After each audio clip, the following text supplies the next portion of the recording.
Cordial saludo, mi nombre es Angie Lorena Pérez Puepes, soy estudiante de agronomía del SEAT Ibagué.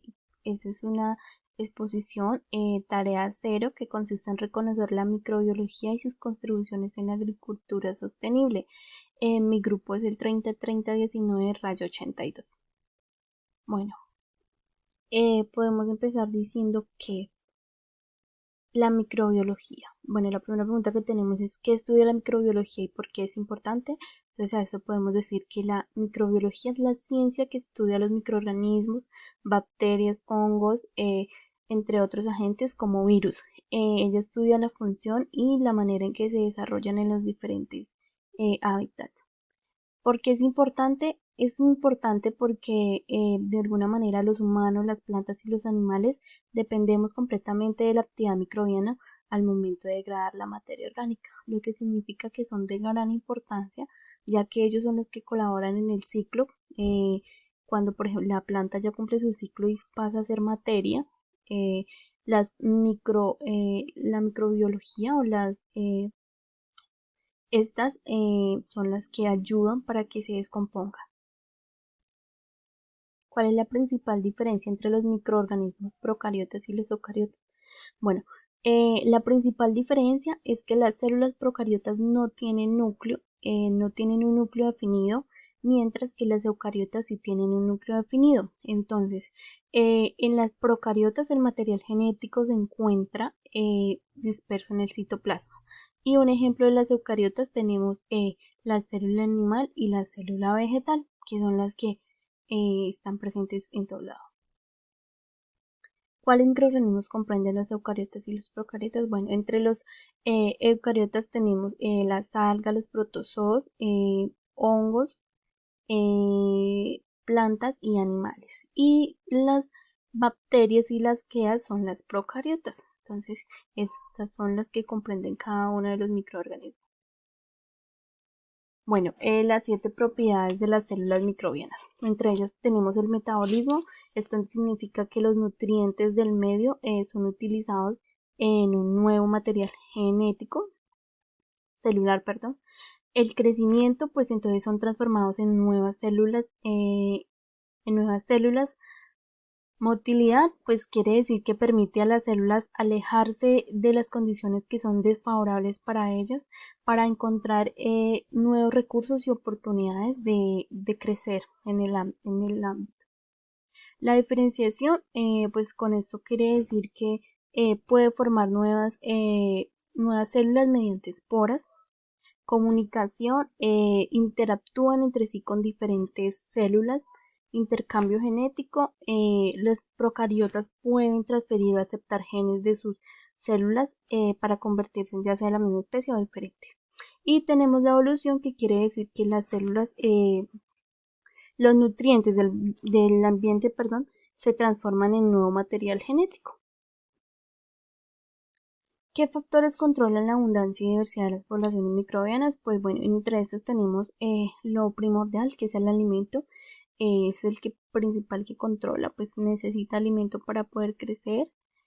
Otras condiciones son como temperatura, necesita una temperatura adecuada, un pH óptimo y la presencia de oxígeno que prevalece en las comunidades.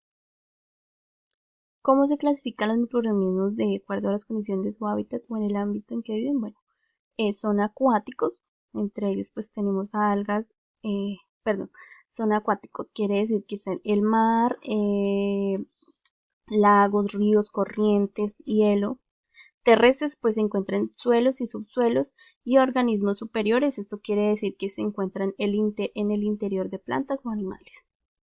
Según la condición física o química extrema del ambiente, entonces los termófilos necesitan una temperatura adecuada de 14 grados, los micrófilos necesitan un crecimiento por abajo de 5 grados centígrados, los aleadófilos necesitan un pH óptimo por debajo de 5 y los alcalófilos necesitan un pH óptimo por arriba de 8. Aerobia significa que no necesitan oxígeno, y las anaeróbicas significa que necesitan oxígeno para poder reproducirse. Y las bacterias facultativas son aquellas que con o sin oxígeno pueden vivir. ¿Cómo se clasifican las bacterias de acuerdo a su forma de agrupación? Bueno, según las bacterias se clasifican de varias maneras. Una de ellas no tienen un nombre científico. El nombre científico va primero el género, seguido de la especie. Tenemos la tinción, que significa el color. Entonces tenemos que si es azul significa que es gram positiva y si es rojo es gram negativa. Y esto pasa porque sus paredes celulares son diferentes. Formas, pues tenemos las diferentes formas. Eso significa que son, tenemos las diferentes formas que son cocos y demás. Y la composición genética, que es de cada uno.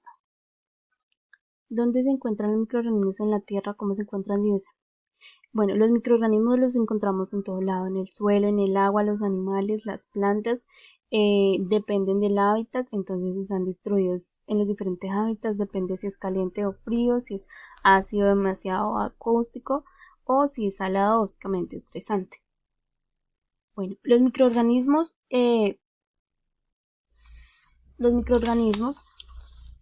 son de gran beneficio para la agricultura, porque digo que muchas de las plantas cultivadas que nos sirven a nosotros como alimentos son leguminosas. Entonces las plantas y los alimentos viven en estrecha asociación,